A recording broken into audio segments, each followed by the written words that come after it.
Moment citoyen pour les élèves de CM2 de l'école du Centre. En début de semaine, ils ont en effet dû élire leurs représentants au sein du conseil municipal des enfants. Et les places étaient chères puisque 18 candidats étaient en lice pour 7 postes seulement à pourvoir. Les 48 élèves ont donc procédé au vote et au dépouillement sous l'œil de leurs professeurs et des conseillers municipaux qui les encadreront une fois élus. Et à la proclamation des résultats, il y avait bien sûr les heureux. Je suis contente parce que j'ai été élue, j'ai été 6e, donc voilà. Je suis contente parce que je suis élue. Voilà. Qu'est-ce qui t'a eu le plus de voix en plus? Une de plus. Et il y avait aussi les malheureux. Contente pour ceux qui ont gagné, mais après c'est pas grave pour ceux qui ont perdu. Parce que c'était pas un concours, c'était une participation. Je suis un peu déçue parce que j'ai pas été élue alors que j'ai donné tout ce que j'avais. Et j'espère pouvoir réussir l'année prochaine. La nouvelle était très attendue et elle est excellente pour Luçon. Après plusieurs années de pause, les courses hippiques vont reprendre. Il faut dire que la ville possède le plus vieil hippodrome de Vendée, créé en 1843. Jusqu'en 2007, 2 réunions avaient lieu par an, réunissant à la belle époque quelques 500 spectateurs et une centaine de chevaux.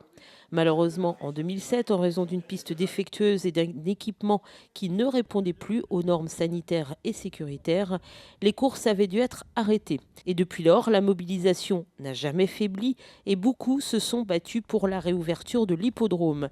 Il faut dire qu'entre Luçon et les chevaux, c'est une grande et vieille histoire d'amour. C'est quand même la représentativité de l'élevage équin dans ce sud Vendée. On sait très bien que l'élevage équin est important. Des chevaux comme Vénutar en 49 qui venait de Luçon ont gagné le prix d'Amérique. On a eu Potin d'amour, on a eu une de mai à Bournezeau dans le sud Vendée. Enfin bon bref, plus les chevaux de concours hippique, les chevaux de complet avec Cardu Placino. Bon bref, on a une histoire vraiment réelle équine sur ce sud Vendée.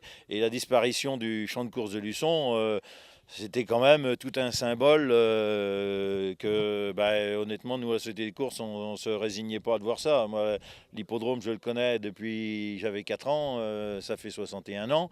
Je me suis accroché justement pour essayer de faire perdurer ça. Puis, jour d'aujourd'hui, la bonne nouvelle, c'est qu'on va pouvoir repartir et donc on va pouvoir remettre un coup de neuf sur Luçon, essayer notre objectif. C'est de refaire avec les courses la kermesse du coin, de remettre de l'activité, d'amener des jeunes, donc avec tout un tas d'activités. Mais on en reparlera par la suite. Et ça, on est très satisfait de pouvoir dire aujourd'hui que Luçon, ça repart. La première journée des courses, et elle sera l'occasion d'une grande fête, aura lieu le dimanche 5 juillet et la seconde le dimanche 28 juillet. Depuis quelques années, un insecte nuisible, le capricorne du chêne, attaque les grands chênes du jardin du Maine. Cette petite bête extrêmement destructrice ne laisse aucune chance à l'arbre. C'est pourquoi, mi-décembre, une campagne d'élagage va être lancée dans le jardin. 35 grands chênes seront abattus pour la sécurité des promeneurs. Il s'agit pour la plupart de chênes centenaires, affaiblis à la base par le manque d'eau souterraine. Les chênes du jardin du Maine, depuis 15 ans, ont un manque d'eau. Ce manque d'eau a fait que les chênes se sont fortement affaiblis. Et puis ce petit scarabée est un opportuniste. Il se dit, tiens, c'est l'occasion, j'ai des arbres plus faibles, je vais venir pondre mes œufs. Et ces larves vont venir faire des galeries dans nos chênes, mais au cœur même de l'arbre, ce qui fait qu'ensuite, ça va entraîner le dessèchement complet. Et le dessèchement commence par le sommet de l'arbre, ce qui est extrêmement dangereux dans le jardin du Maine.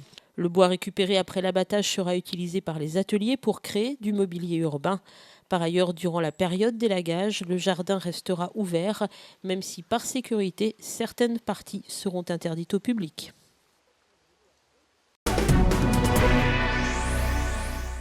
Rencontre pour le dynamisme économique luçonnais. C'est le thème d'une réunion initiée par la ville et la CCI, la Chambre de commerce et d'industrie de la Vendée, récemment sur Luçon.